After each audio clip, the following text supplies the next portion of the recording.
Hey guys, so I just wanted to give a quick update on my Spinraza journey so far. As you guys saw in my last video, I did go to the hospital and they actually drilled a 2.88 millimeter hole in L3 of my spine and successfully injected me with dose number 2. I go for dose number 3 next week, and really, you know, the whole drilling procedure was not nearly as painful as I thought it was going to be. I was back to work and caring for my daughter the next day, so, you know, I think that on a pain scale it was much easier than the neural foreman channel that I had been doing previously. But anyways, I wanted to just give a quick update to let you guys know my progress. You know, you guys have seen some of the things I've been able to do, lifting my arm a little bit, holding my legs steady, that kind of stuff. But here lately I've been noticing better dexterity and better strength in my hands.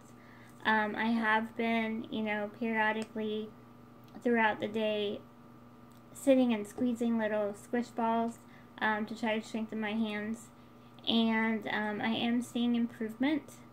But before I get to that, another big thing I've been seeing is that my appetite has severely increased. It seems like I'm burning more than I'm putting in. So we're kind of figuring out some ways to adjust that. But I pretty much wake up every day starving, which is very strange because normally I don't eat until around lunchtime, and even then I'm really not that hungry.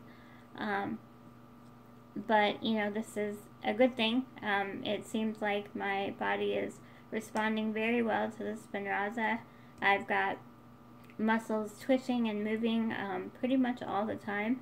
I'm getting Charlie horses in my legs, which is weird and painful and kind of cool. Now, if I could just, you know, figure out how to get them to release quicker, it would be better. But anyways, before I began Spinraza, I had to do a baseline physical therapy assessment, and it was a bunch of tests, basically just to see what I could and couldn't do. And to my surprise, the majority of things I could not do. I did not realize I had lost so much strength because it had happened so slowly.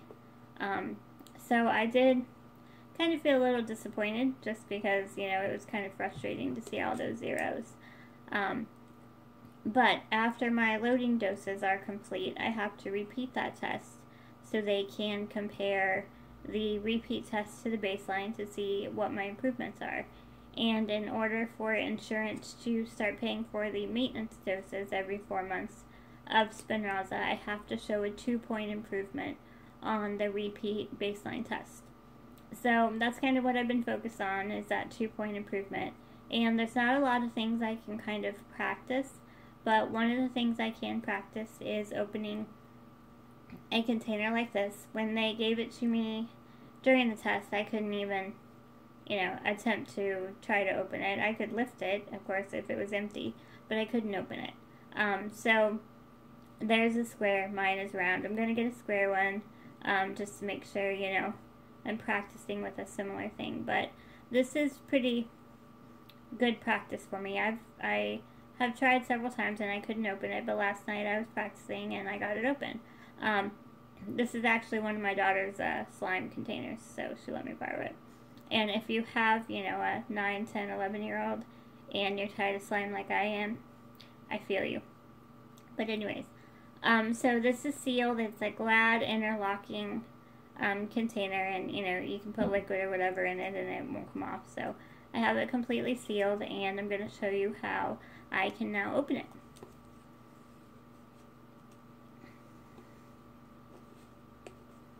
It does take me a little bit of try, but there we have it. I got it off. I was not able to do this before Spinraza.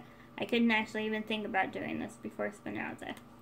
So anyways, I just wanted to make this quick video to show you guys in person something that I'm able to do.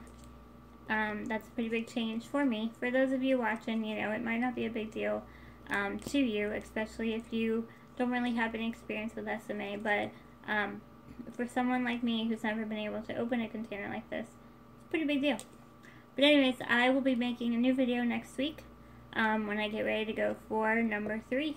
So I want to thank you all for watching, and the comments and the encouragement. It's just been great. And I encourage you all, if you are starting your own Spinraza journey, feel free to reach out to me if you have any questions or comments, and I will help you the best I can. So thank you very much, and have a blessed day. Thanks.